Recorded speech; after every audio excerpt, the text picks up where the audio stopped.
Welcome in Shalini Vayu World. Today we will discuss about the second kingdom of five kingdom classification, kingdom Protista. The characteristic features of the kingdom Protista are that they are the unicellular organisms, their body is made up of eukaryotic cell. They looks as like animal cell, they may looks as like the plant cell, they may looks as like the fungi, but they are not included in the kingdom Plantae, kingdom Animalia and kingdom Fungi. So kingdom Protista have the organism with the unicellular organization and with the eukaryotic cell. Kingdom Protista included five groups. The first group is chrysophytes, the second group is the dinoflagellates, the third group is the euglenoids, the fourth group is slime molds, and the fifth group is protozoans. So let's start with the first group that is called as chrysophytes. So what are chrysophytes? Chrysophytes includes diatoms and golden algae. They are found in freshwater and marine environment. They are microscopic and float passively in water currents. Passively means they float according to the direction of water current. Most of them are photosynthetic. Now, there are some specific characteristic features of diatoms. According to the name diatoms, the cell wall of these organisms is made up of two overlapped thin layers, and these thin overlapping shells fit together as in a soap box. So the cell wall have siliceous cell walls and forming two thin overlapping shells which fit together as in a soap box. The cell wall deposit of diatoms over billions of years in their habitat is known as diatomaceous earth, and it is gritty in nature. That's why it is used in polishing, filtration of oils and syrups, and as I told you before that diatoms shows the process of photosynthesis, so we can say these are the chief producers in the oceans. Now, the second group is dinoflagellates. As the name indicates, di means two and flagellates means flagella. So, these organisms have two flagella. These organisms are mostly marine and photosynthetic. They may appear yellow, green, brown, blue or red. It depends on the main pigment of the cell. Cell wall has stiff cellulosic plates on the outer surface. Most of the dinoflagellates have two flagella. One lies longitudinal and the other transversely in a furrow between wall plates. There is a important example in the dinoflagellate, and the name of that organism is goniolochs. Goniolochs undergo rapid multiplication so that the sea appears red. As you can see in this picture, there is presence of red pigmentation in the sea water. So this pigmentation is only because of the goniolochs, because the color of goniolochs is red and it undergoes rapid multiplication. So wherever it is present in the sea water, the color of water looks as like the red color.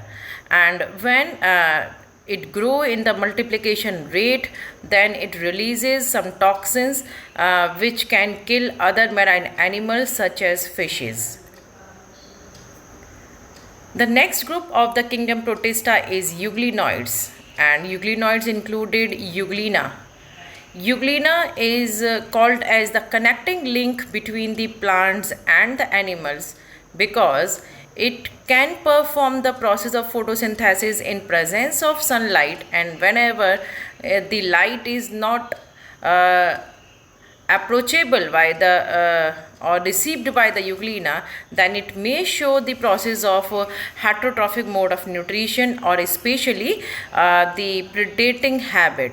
So, Euglena is called as the connecting link between the plants and the animals because of the basis of nutrition. So, euglenoids are mainly freshwater organisms found in the stagnant water, and the stagnant water means they are found in the non-flowing water.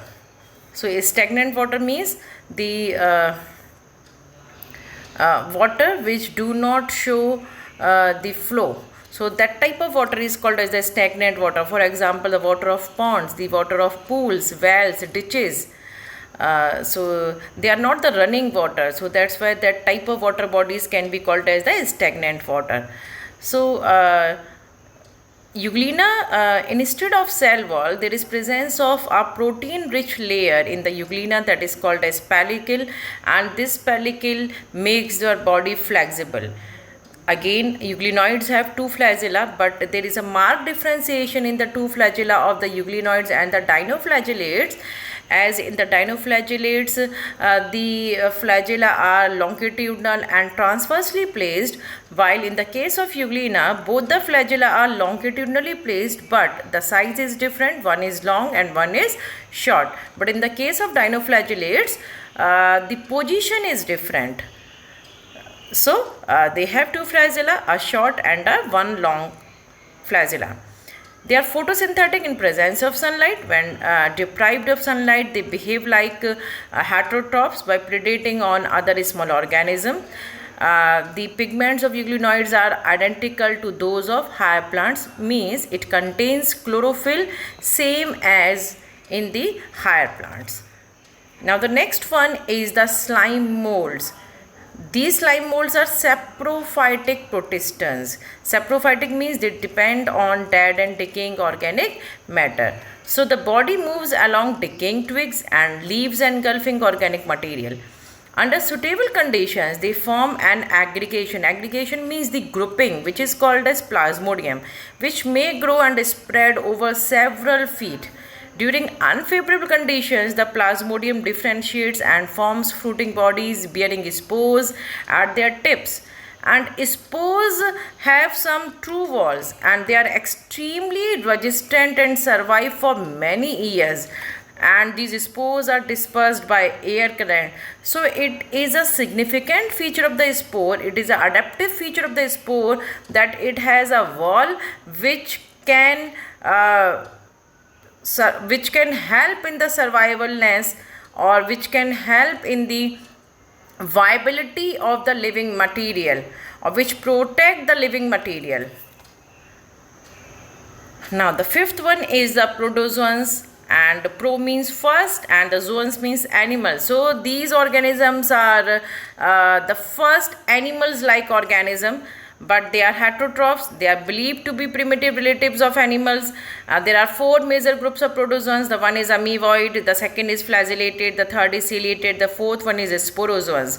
The first one is amoeboid protozoans. So amoeboid protozoans means all those protozoa which has irregular shaped body. They are called as amoeboid protozoans, and these protozoans have pseudopodia. What are pseudopodia? The false feet. And false feet are called as pseudopodia. The position of these feet are not specific. Amoeba can produce feet. Amoeba can develop feet in any direction So amoeboid protozoans lives in fresh water, sea water, moist soil. They move and capture prey by putting out pseudopodia or false feet. For example, amoeba. Marine forms have silica cells on their surface. Some are parasites like Entamoeba coli, Entamoeba gingivalis, Entamoeba histolytica. These are the species which are parasitic in nature. Entamoeba gingivalis is an endoparasite of a human being. It lives in the gums of the human buccal cavity. So it causes paidia in the human beings. So it is an endoparasite of the human being. And flagellated protozoans, the second one is flagellated protozoans. So all those protozoans which have flagella as a locomotory organ, they are called as flagellated protozoans, and they are free living as well as parasite, and they have flagella. They may parasitic forms and causes disease like sleeping sickness. So one of the most important example of this flagellated protozoan is Trypanosoma. So Trypanosoma is a flagellated protozoan. It contains flagella as a locomotory organ, and this Trypanosoma causes a disease which is called a sleeping sickness, but it is only a pathogen. The carrier of this Trypanosoma is a fly, and the name of that fly is tsetse fly. And it is also a common disease in South Africa. Okay, next one is ciliated protozoans. So all those protozoans which have cilia on their body, they are called as ciliated protozoans, and these protozoans are aquatic, actively move using cilia. They have a cavity which is called as gullet that opens to outside. Due to the movement of cilia, water with food enters into the gullet, and example is Paramecium. And the last is sporozoans. So sporozoans have an infectious spore-like stage in their life cycle. One of the most common example of protozoa or sporozoans is Plasmodium. Plasmodium is a malarial parasite. It causes malaria, but again it is only a pathogen. The carrier of this Plasmodium is female Anopheles. So this all is about the kingdom Protista. Thank you. God bless you all.